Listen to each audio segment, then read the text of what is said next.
Igitabo Ivugabutumwa paje 222 hari amagambo avuga ngo kuyobora abantu ku guhinduka, ibyerekeye guhinduka nyakuri. Neretswe ko abantu benshi bafite ibitekerezo bijijwe ku byerekeye guhinduka. Kenshi bagiye bumva amagambo avugirwa ku ruhimbi ngo mukwiriye kubyarwa ubwa kabiri, cyangwa se ngo mukwiriye kugira umutima mushya. Iyo mvugo nshoberamahanga yagiye ibabera amayobera, ntibashobora gusobanukirwa n'inama y'agakiza. Abantu benshi bamaze gusitara bagwa mu irimbukiro bitewe n'inyigisho z'ibinyoma zivuga ku mpinduka zibaho iyo umuntu yihannye, zigishijwe n'ababwirizabutumwa bamwe muri bo bamaze imyaka myinshi bababaye, bategereje kubona ikimenyetso gifatika kibereka ko bemewe n'Imana. Bitandukanije n'ab'isi ku rwego rukomeye, bityo babonera ibibanezeza mu kwifatanya n'ubwoko bw'Imana. Nyamara ntibahangara kwamamaza Kristo bitewe n'uko batinya ko baramutse bavuze ko ari abana b'Imana baba bemeje ibyo badafitiye igihamya. Baracyategereje za mpinduka zihariye bijejwe zijyana no guhinduka. Nyuma y'igihe runaka, bamwe muri bo babona ikimenyetso kibereka ko bemewe n'Imana, noneho bakabona kujya kwihuza n'ubwoko bwayo. Kuri bo uwo munsi niho bafata ko bahindutse, ariko neretswe ko baba baramaze kwakirwa mu muryango w'Imana mbere y'icyo gihe. Imana yabemeye igihe bagaragazaga ko barambiwe icyaha, igihe bahitagamo kureka kwifuza ibinezeza by'isi bakiyemeza gushaka Imana bamaramaje. Ariko kubera kudasobanukirwa n'ukuntu inama y'agakiza yoroshye, bivukije amahirwe menshi n'imigisha myinshi bagombye kuba barasabye iyo baza kuba barizeye gusa ko Imana yabemeye igihe bayihindukiriraga bwa mbere. Abandi nabo bagwa mu kinyoma kirushijeho guteza akaga, bayoborwa n'imbaraga kamere ibakoresha badatekereje. Ubwuzu bwabo burakangurwa maze bagafata ko iki kibatsi cy'amarangamutima ari cyo gihamya cy'uko bemewe n'Imana kandi ko bahindutse. Nyamara nubwo biba bimeze bityo, amahame bagenderaho mu mibereho yabo abatarahinduka. Ibihamya by'umurimo nyakuri w'ubuntu ku mutima w'umuntu ntibiboneka mu marangamutima, ahubwo bigaragarira mu mibereho ye. Kristo yaravuze ati muzabamenyera ku mbuto zabo. Matayo 7:16. Abantu benshi b'agaciro imbere y'Imana kandi bifuza cyane kuba abakristo baracyagwaguza mu mwijima, bategereje ko amarangamutima yabo akoreshwa mu mbaraga nyinshi. Bashaka ko mu marangamutima yabo habamo impinduka idasanzwe, biteze kubona imbaraga ntakumirwa badategeka kugira ngo ize ibigarurire ibakoreshe. Birengagiza ko uwizera Kristo agomba gusohoza agakiza ke atinya kandi ahinda umushyitsi. Uretse kwihana gusa, umunyabyaha watsinzwe mu mutima hari ikindi agomba gukora. Agomba kurangiza uruhare rwe kugira ngo abone kwemerwa n'Imana. Agomba kwizera ko Imana yemera kwihana kwe, kuko ubwayo yabisezeranye iti ariko utizera ntibishoboka ko ayinezeza. Kuko uwegera Imana akwiriye kwizera yuko iriho ikagororera abayishaka, nk'uko biri mu Baheburayo 11:6.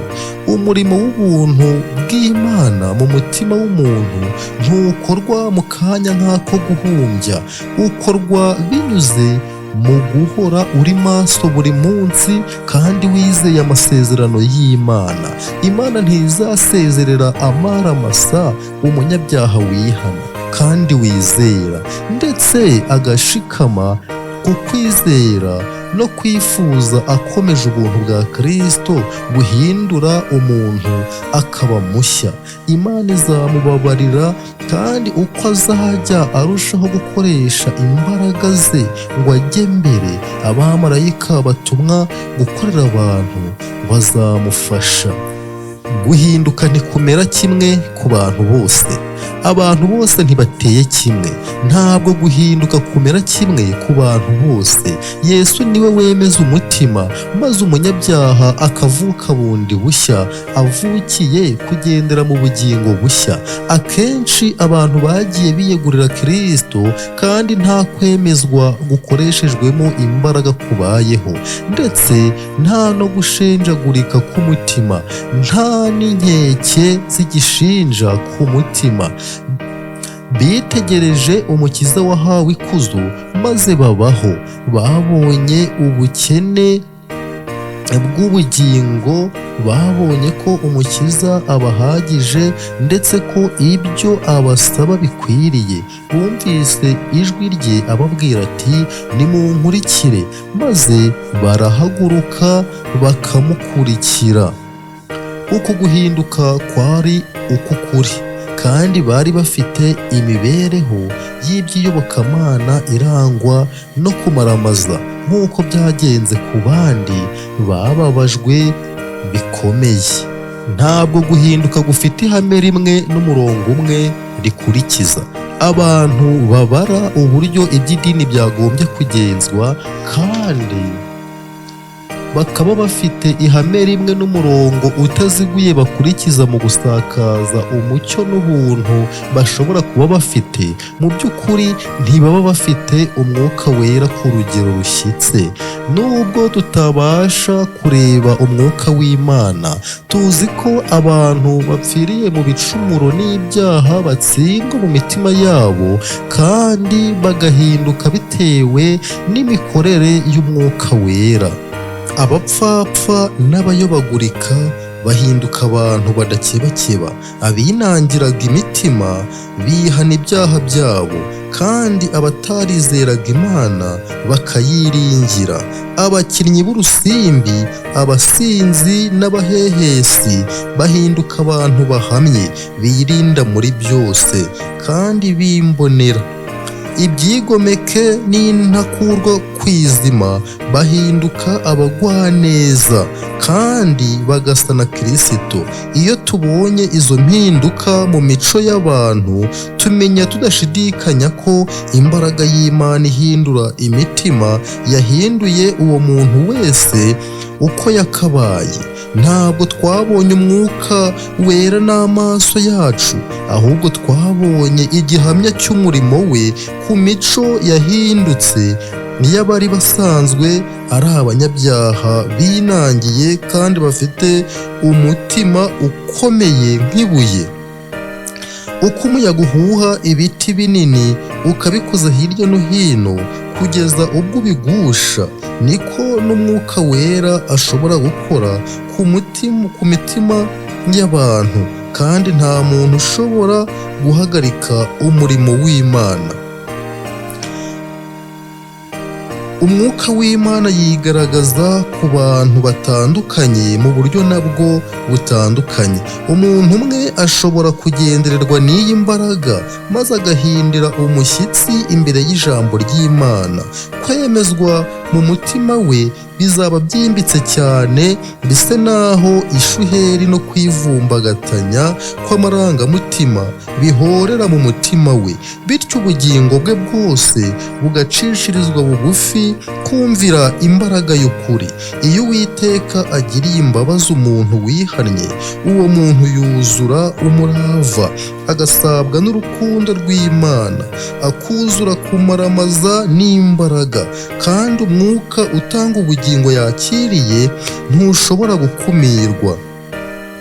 Kristo uba muri we amuhindukira isoko y'amazi adudubiza kugeza ku bugingo buhoraho. Amarangamutima ye ava mu rukundo, aba yimbitse kandi yuzuye ishyaka nk'uko agahinda n'umubabaro ukomeye yagiraga byanganaga. Ubugingo bwe buhinduka isoko ifukuye cyane kandi ifunguye, maze mu kanwa hagasesekara amagambo yo gushima no gusingiza, guhimbaza n'ibyishimo, kugeza ubwo mu ijuru bacuranga inanga mu majwi y'ibyishimo. Abafite inkuru yavuga ariko ntabe yabasha kuyivuga mu buryo runaka buzwi, busanzwe kandi bufite umurongo runaka bukurikiza. Aba ari ubugingo bucunguwe binyuze mu byo Yesu Kristo yakoze, kandi impagarike ye yose igasabwa n'akanyamuneza ko kumenya agakiza k'Imana. Abandi bagezwa kuri Kristo mu buryo butuje. Kirisitu yaravuze ati, umuyaga uhuha aho ushaka, ukumva guhuha kwawo, ariko ntumenya aho uva cyangwa aho ujya. Niko uwabyawe n'umwuka wese amera. Yohana 3:8. Ntushobora kubona uri gukora igikorwa ariko ubona ibikorwa bye. Igihe Nikodemu yabazaga Yesu ati, ibyo byashoboka bite? Yesu yaramubwiye ati, ukaba uri umwigisha w'Abisirayeli ntumenye ibyo? Umwigisha mu Bisirayeli, umwe mu banyabwenge, wabaga ari umuntu uhamya ko asobanukiwe n'ubuhanga mu by'idini, ariko kandi akajijinganya ku ihame ryo guhinduka. Ntiyashakaga kwemera ukuri bitewe n'uko atashoboraga gusobanukirwa n'ibintu byose bifitanye isano n'imikorere y'imbaraga z'Imana, ariko kandi yemeraga ibihamya bifatika by'ibibera mu byaremwe, nubwo atashoboraga kubisobanura cyangwa ngo abisobanukirwe. Nikodemu, kimwe n'abandi bantu babayeho mu bihe byose byashize, yari ahanze amaso imigenzo n'imihango igaragara y'idini, bityo agafata ko ariyo y'ingenzi cyane mu by'idini kurusha imikorere yimbitse y'umwuka w'Imana. Guhinduka gutera umuntu kumvira. Guhinduka k'ubugingo bw'umuntu si impinduka y'agaciro gake, ni igitangaza gikomeye cyane gikorwa n'imbaraga z'Imana. Umusaruro ufatika ugomba kugerwaho binyuze mu kwizera Kristo nk'umukiza w'umuntu bwite. Kubwo gutunganywa bivuye ku kumvira amategeko y'Imana, tukereshwa kubahiriza isabato yayo yera tudakebakeba, tukiringira kandi tukizera Imana, tugategereza twihanganye, ndetse tugasohoza agakiza kacu dutinya kandi duhinda umushyitsi. Tuzamenya ko Imana ariyo yaduteye gukunda no gukora ibyo yishimira. Kwezwa bibaho binyuze mu gukurikiza ukuri gusa. Umuntu ntakwiriye gusoma ijambo ry'Imana gusa ngo atekereze ko kumenya iri jambo mu buryo busanzwe bizagira icyo bihindura mu mico ye. Umurimo wo guhindura imico ushobora gukorwa gusa na Yesu Kristo, we nzira, ukuri n'ubugingo. Umuntu ashobora gushikama ku mahame amwe y'ukuri adakebakeba. Aya mahame ashobora gusubirwamo kenshi kugeza ubwo abayashikamyemo batekereza ko bamaze gushyikira imigisha ikomeye ivugwa n'ayo mahame. Ariko rero burya umuntu ashobora gushikama ku kuri gukomeye kandi gufite imbaraga kurenza ukundi kose, ariko rero akagukomeraho mu bigaragara inyuma, kukagira imbaraga nke cyane zituma imibereho ye ya buri munsi iba iboneye kandi ari nk'umubavu uhumura neza. Ntabwo ubugingo bw'umuntu bwereshwa ukuri kudashyizwe mu bikorwa. Amahame cyangwa kuba umwizera w'itorero ntibisimbura guhinduka. Abantu bose baba abakomeye n'aboroheje, iyo batahindutse nta n'umwe uruta undi. Abantu bashobora kureka amahame amwe bakayoboka andi. Ibi birakorwa kandi bizakomeza gukorwa. Abayoboke b'inyigisho za gipapa bashobora kuva muri Kiliziya Gatolika bakajya mu Baprotestanti, ariko bashobora kutagira icyo bamenya ku busobanuro bw'aya magambo ngo nzabaha umutima mushya mbashyiremo n'umwuka mushya, nk'uko biri muri Ezekiyeli 36 umurongo wa 26. Kwemera inyigisho nshya no kwifatanya n'itorero runaka ntibigira uwo bizanira ubugingo bushya, kabone n'ubwo iryo torero yifatanije naryo ryaba ryubatse ku rufatiro rw'ukuri. Kwifatanya n'itorero runaka ntibisimbura guhinduka. Kwiyandikisha mu bitabo by'itorero runaka ukayoboka amahame yaryo ntacyo bimarira umuntu iyo umutima we udahindutse by'ukuri. Tugomba kugira ibirenze imyizerere ishingiye ku kumenya ukuri.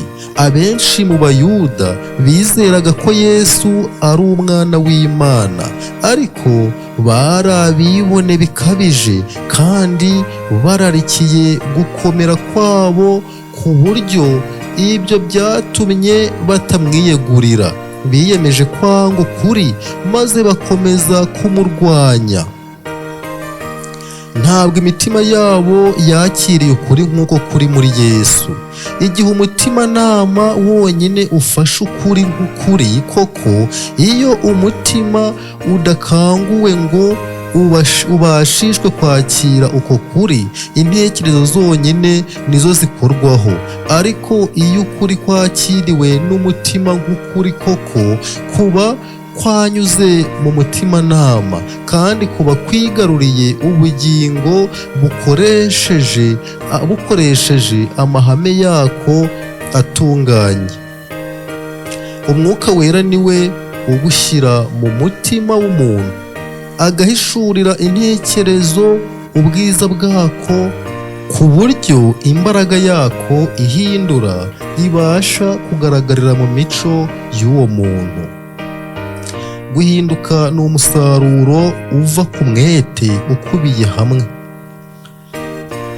mu murimo wo kuzahura ubugingo bw'inzimizi zigana mu kurimbuka. Ntabwo umuntu ari we ukora umurimo wo gukiza ubugingo bw'abantu, ahubwo Imana niyo ikorana nawe. Imana irakora n'umuntu agakora. Muri abakozi bakorana n'Imana. Tugomba gukora mu buryo butandukanye kandi tugahimba uburyo butandukanye, bityo tukareka Imana igakorera muri twe, ikaduhishurira ukuri kandi nayo ubwayo ikatwihishurira ko ariyo mukiza ubabarira ibyaha. Gufasha umunyabyaha washobewe. Kora mu gihe gikwiriye n'ikidakwiriye. Uburire urubyiruko, uhendahende abanyabyaha, ubagaragariza urukundo Kristo abakunda.